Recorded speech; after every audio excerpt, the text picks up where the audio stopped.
Here's my Ray Bradbury poem.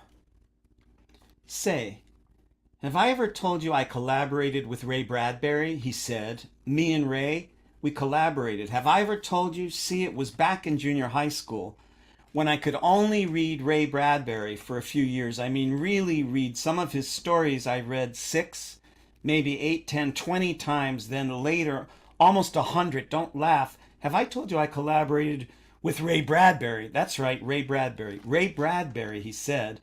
From reading some stories 280 times, you get the right.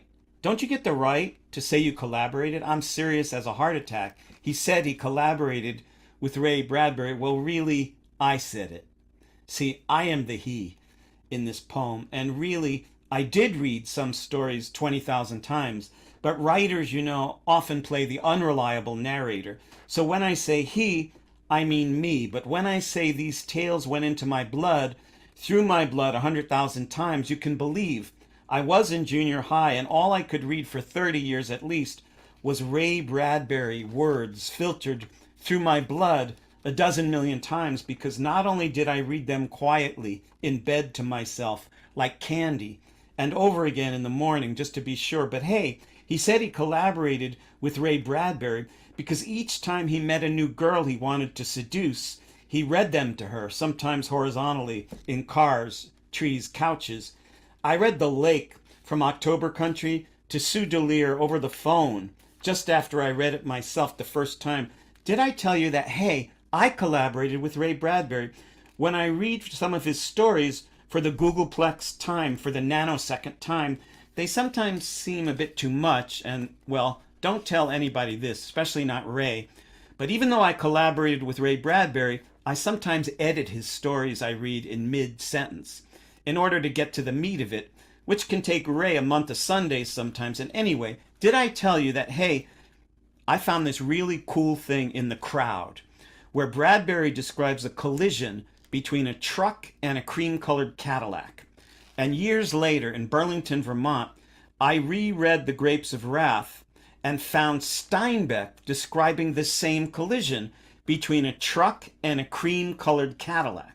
Can you believe it? So I wrote Ray Bradbury, care of his publisher, never expecting to be answered, and don't you know, 2 weeks later, got this reply. Dear Mark Borax, thanks for your fine letter. I'll go check Steinbeck. I read Grapes of Wrath traveling west on a Greyhound bus in July 1939. Maybe it stuck with me.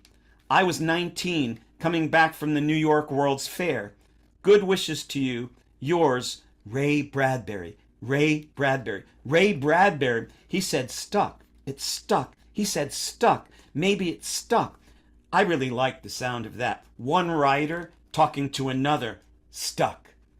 I mean, how long could he afford to take time out from his busy writer life, writing infinitudinal Googleplexian amount of stories, to say stuck, stuck, stuck? Well, a couple years later, I found myself writing comic books for Marvel and DC, and met this comic book guy who'd started the San Diego Comic-Con. This guy, Shel Dorf, said he was friends with Ray Bradbury. Oh my God, I couldn't believe it. When Shel called me a few months later one night when I lived in Berkeley and said, if you can hop on the morning bus to LA, you can meet Ray at his house. And I stayed up all night adapting one of his stories to comics and then hopped on the bus. And the three of us spent the afternoon talking and goofing around his basement, taking pictures and tape recording our talk. And before I left, I asked Ray if he would type a sentence that I could finish.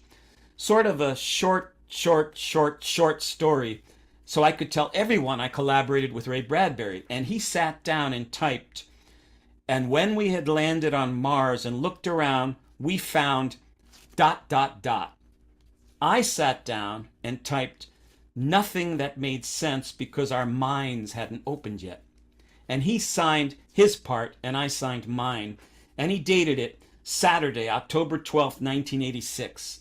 And then later, I really did collaborate with him by adapting the big black and white game and Tomorrow's Child to comics, but they were never published because someone else got the rights first after we couldn't get a big publishing deal.